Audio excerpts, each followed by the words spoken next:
Start करते हैं Rajasthan current affairs जुलाई 2026 CET विशेष के लिए पार्ट 2 और टॉप 15 एमसीक्यू प्रश्न जो आपके एग्जाम की तैयारी के लिए बेहतर नहीं बेहतरीन साबित होने वाले हैं। और इस तरह की नवीन जानकारी के लिए चैनल को लाइक करें, सब्सक्राइब करें और अपने दोस्तों के साथ ज़रूर शेयर करें।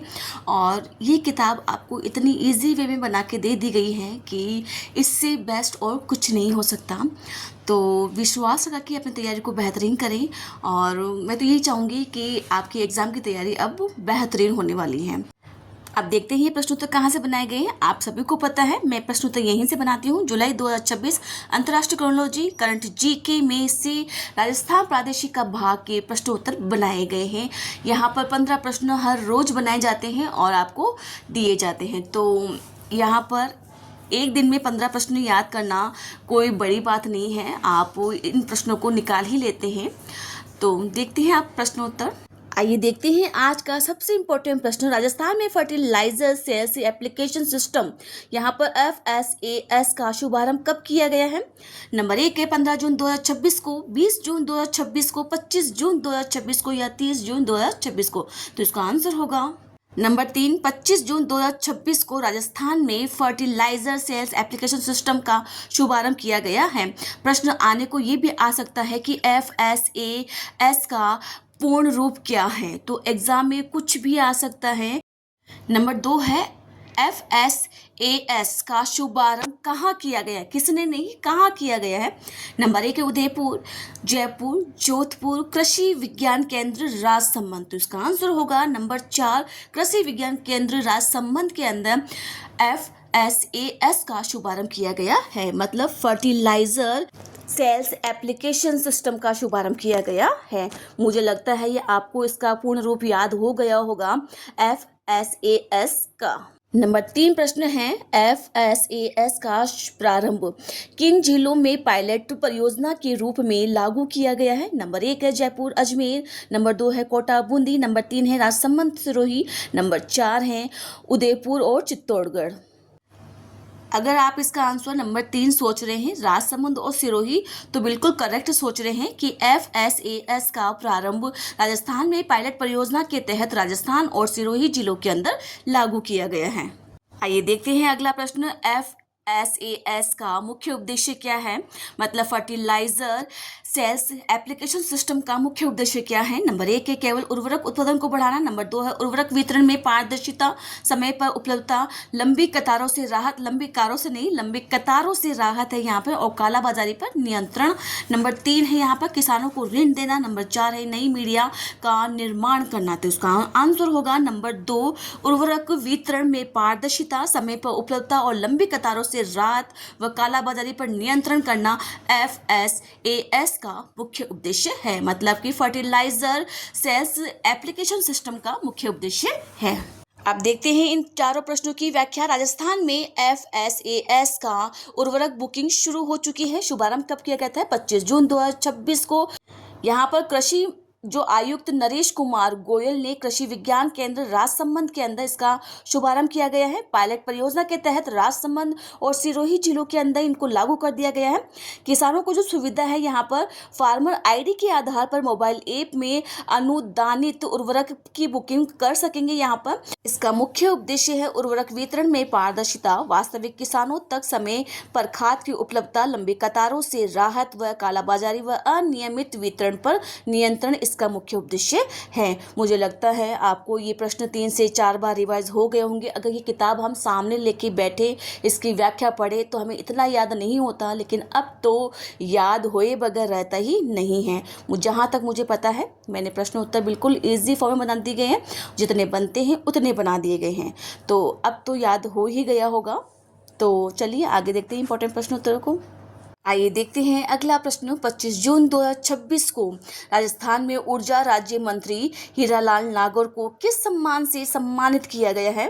भारत रत्न सम्मान से, पद्म भूषण से, वैश्विक सम्मान पत्र से या ऊर्जा श्री पुरस्कार से? तो इसका आंसर होगा वैश्विक सम्मान पत्र से।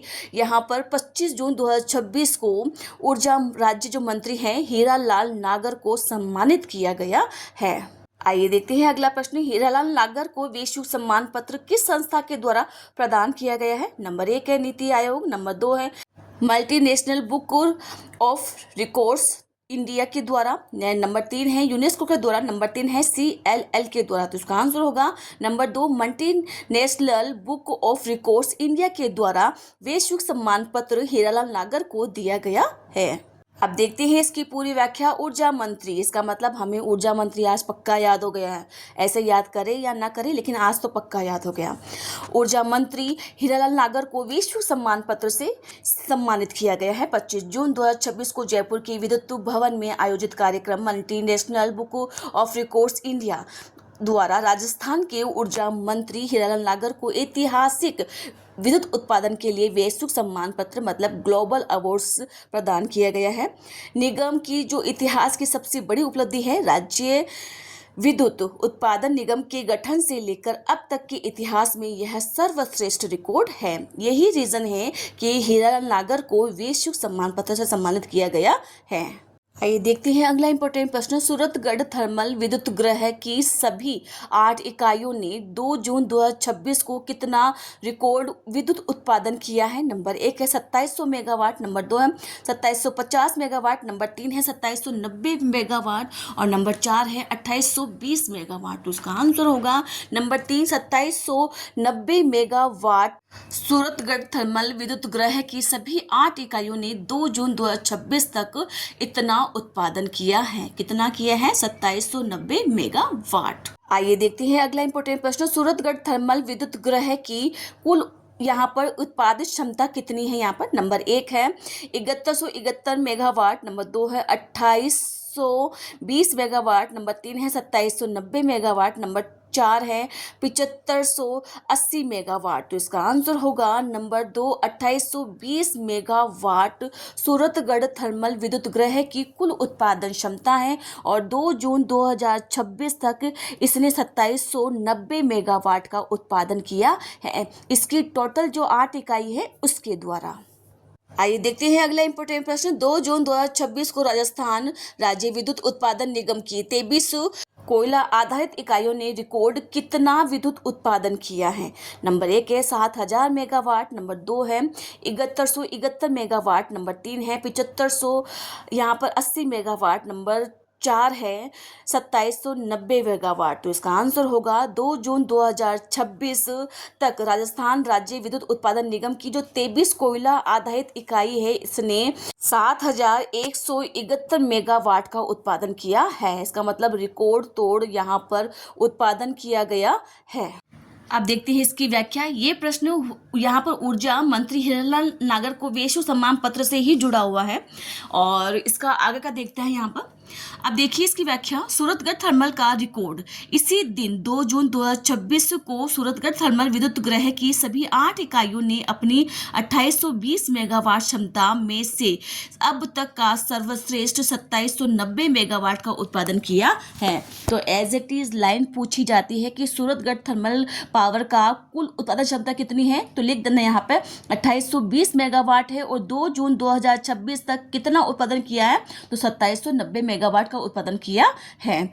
अब देखते हैं विद्युत उत्पादन में रिकॉर्ड आंकड़े हैं। उच्चतम विद्युत उत्पादन 2 जून 2026 को निगम की कुल यहाँ पर 7580 मेगावाट क्षमता की 23 कोयला आधारित इकाइयों से 7171 मेगावाट का रिकॉर्ड उत्पादन हुआ है। मतलब कि कोयला आधारित इकाई कितनी है? 23 है और उत्पादन कितना किया है? 2 जून 2026 तक यहाँ पर 7171 मेगावाट का रिकॉर्ड तोड़ उत्पादन किया है और कुल कितनी मेगावाट है? 7580 मेगावाट की इसकी उत्पादन क्षमता है। आइए देखते हैं अगला इंपॉर्टेंट प्रश्न। प्रश्न संख्या 10 है। यहाँ पर 10 के अंदर ऊपर कथन लिखा हुआ है, फिर नंबर 1 है, नंबर 1 2 3 ये प्रश्न नहीं है, इसकी यहाँ पर कथन के रूप में इसकी व्याख्या करेंगे अपन।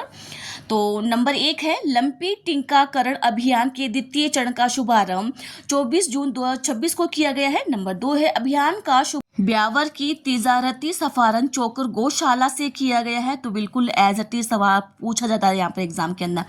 नंबर 3 है अभियान में होमोलोगस रांची स्ट्रेन लाइव यहाँ पर एटेन्यूएटिव वैक्सीन का उपयोग किया जा रहा है। तो अब इसका सही कोड का चयन करना है इसका। तो केवल कथन 1 व 2 सही है, नंबर 2 है केवल 2 और 3 सही है, नंबर 3 है केवल 1 और 3 सही है, नंबर 4 है यह सभी कथन सही है। तो इसका आंसर होगा यहाँ पर यह सभी कथन सही है।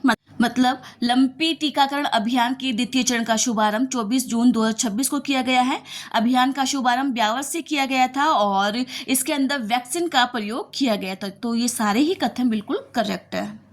आइए देखते हैं अब इन प्रश्नों की व्याख्या। लंपी टीकाकरण अभियान के द्वितीय चरण का शुभारंभ 24 जून 2026 को पशुपालन, डेयरी और यहाँ पर गोपालन मंत्री जोगाराम कुमावत द्वारा गोवंश को लंपी स्किन डिजीज से सुरक्षित रखने के लिए राज्य स्तरीय टीकाकरण अभियान का द्वितीय चरण का शुभारंभ किया गया है। शुभारंभ स्थल चर्चा कर चुके हैं, ब्यावर की तिजारती सफारन चैम्बर गौशाला से किया गया है।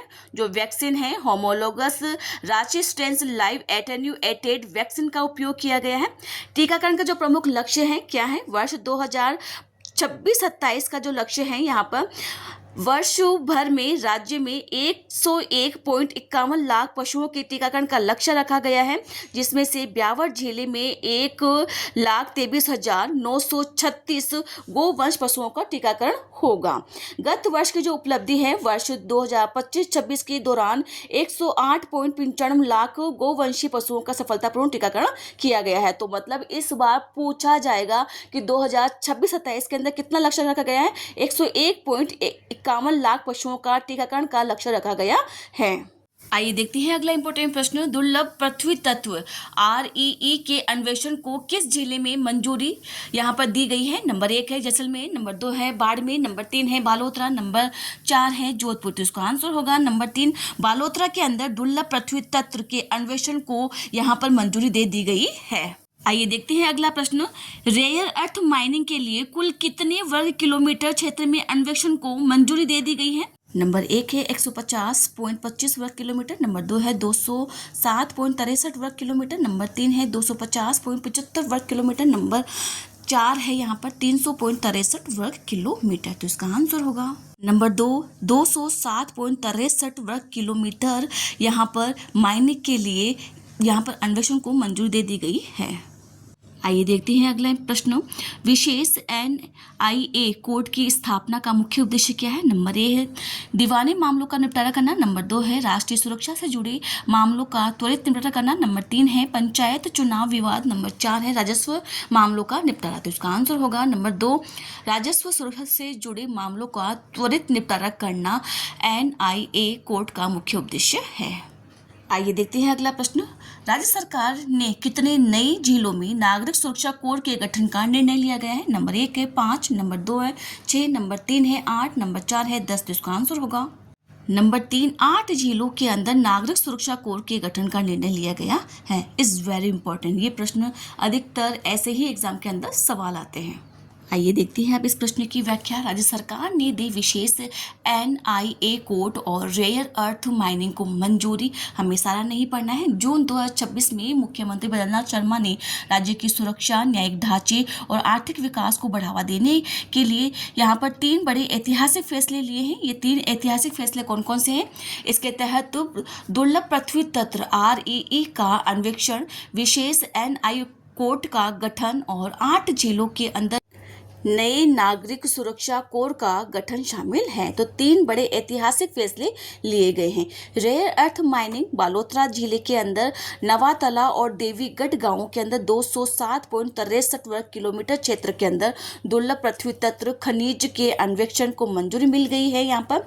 और दूसरा है विशेष NIA कोर्ट राष्ट्रीय सुरक्षा से जुड़े मामलों और राष्ट्रीय जांच एजेंसी द्वारा यहाँ पर नए मामलों के त्वरित निपटारे के लिए राज्य ने एक विशेष NIA न्यायालय गठित करने को मंजूरी दे दी गई है। तो बच्चों कैसी लगी आपको ये जानकारी? प्लीज़ कमेंट में ज़रूर शेयर करें।